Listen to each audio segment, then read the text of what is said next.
নমস্কার, আমি গুয়াহাটি থেকে রূপালী চক্রবর্তী বলছি। পশ্চিমবঙ্গে মৌমিতা দেবনাথের সাথে যে কাণ্ডটা হলো, সেটা কি আদেও সত্যিকারের জাস্টিস পাবে, না সেটাও আরও ভারতবর্ষের মেয়েদের সাথে যে কাণ্ডটা হয় এখানেও সেটা হবে?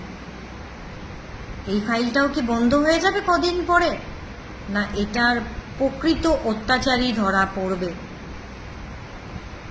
ভারতবর্ষে অনেক মেয়েদের প্রতিদিন আয়ে দিন এখানে ওখানে রেপ হচ্ছে, কেসও হচ্ছে, আইন ভাবে সবকিছু হচ্ছে, কিন্তু কয়েকদিন পরে কেসের জায়গায় কেস বন্ধ হয়ে যাচ্ছে, ফাইল জমা পড়ে যাচ্ছে, ফাইলের ওপরে ফাইল একের পর এক বন্ধ হয়ে স্তব্ধ হয়ে যাচ্ছে। সব অত্যাচারীরা শাস্তি পাচ্ছে না, এখানেও কি সেম কেস হবে? না পশ্চিমবঙ্গ সরকার আর আমাদের ভারতবর্ষের প্রধানমন্ত্রী সব ভুলে গিয়ে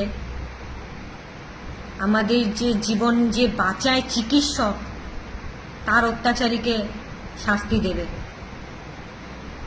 সবাই কি সব হিংসা দোষ সব কিছু ভুলে গিয়ে কি প্রকৃতভাবে এটার তদন্ত করে শাস্তি দেবে, না এই ফাইলটাও কয়েকদিন পরে বন্ধ হয়ে যাবে?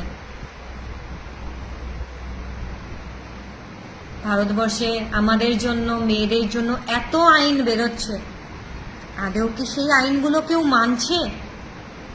কেউ ভাবছে ওই আইন নিয়ে, না কেউ ভয় পাচ্ছে? কেউ তো পাচ্ছে না। আইন আইনের জায়গায় থাকছে, ওদের অত্যাচার ওরা চালিয়ে যাচ্ছে, না কেউ বলছে না কিছু করতে পারছে।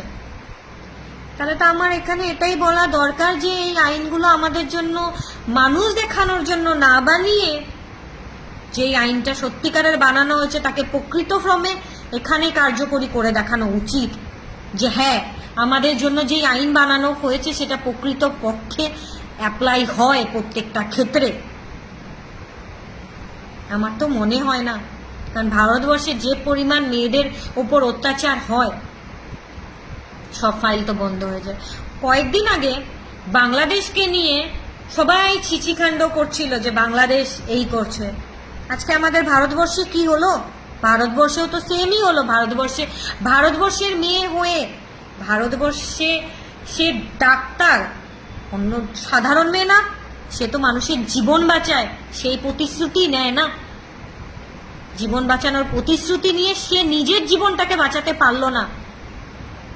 আমরা ভারতবর্ষে থেকে ভারতবর্ষের মেয়েদেরই সুরক্ষা করতে পারছি না, আমরা যাবো আবার বাংলাদেশে মানে আমাদের হিন্দু ধর্মের মানুষদের সাহায্য করতে? নিজের ভারতবর্ষটাকেই আগে আমরা শুধরে নিই, তারপরে অন্যের উপরে আঙ্গুল উঠাবো। আমরা ভারতবর্ষে কোথায় মেয়েদের সুরক্ষা রাখতে পারছি তো না। আইনের উপরে তো আইন বেরিয়ে যাচ্ছে মেয়েদের উপরে, এটা করলে ওটা হবে, সেটা করলে সেটা হবে, কই একটাও তো সময় সাপেক্ষে তো কার্যকরী হচ্ছে না। আজকের ডেটে যদি এই মৌমিতা দেবনাথের কেসের তদন্ত হয়ে সত্যিকারের কার্যকরী হয়, ভারতবর্ষের প্রতিটা মা যারা আজকের এই অত্যাচারীদের জন্য নিজেদের মেয়েদের হারিয়েছে, কিছু মেয়েরা সুইসাইড করেছে, তাদের মনের আত্মা শান্তি হবে। কিছু মা নিজের জীবনে বলতে পারবে যে আমরা পারিনি, তো একটা মায়ের জিতের জন্য প্রত্যেকটা মারা বলতে পারবে গর্ব করে যে না, যে আইন আমাদের জন্য বানানো হয় সেটা সত্যিকারের কার্যকরী হয়। তো আমার পশ্চিমবঙ্গের সরকার আর আমাদের ভারতবর্ষের প্রধানমন্ত্রীর কাছে হাত জোর করে একটাই অনুরোধ, যে আইনগুলো আমাদের সুরক্ষার জন্য বানানো হয় সেটা প্রকৃত আমাদের জন্য কাজে লাগানো হয় কিনা এটাতেই প্রমাণ পাওয়া যাবে। যদি এই কেসটাও তদন্ত না হয়, অত্যাচারীরা শাস্তি না পেয়ে যদি ফাইল বন্ধ হয়ে যায়, তাহলে আমরা বুঝবো যে আমাদের জন্য যে আইন বানানো হয় সেটার কোনো ভ্যালু নেই, ভ্যালুলেস। আমার এতটুকুনি বলার ছিল।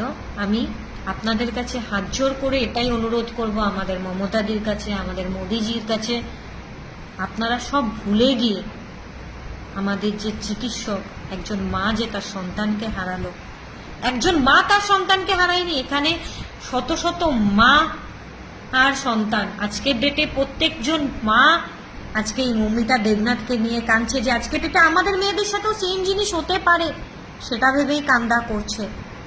সো আমি একটাই কথা বলবো, আপনাদের কাছে হাত জোর করে রিকোয়েস্ট, আমাদের জন্য যে আইনগুলো বানিয়েছেন আপনারা, সেটা এইবার কার্যকরী করে দেখান।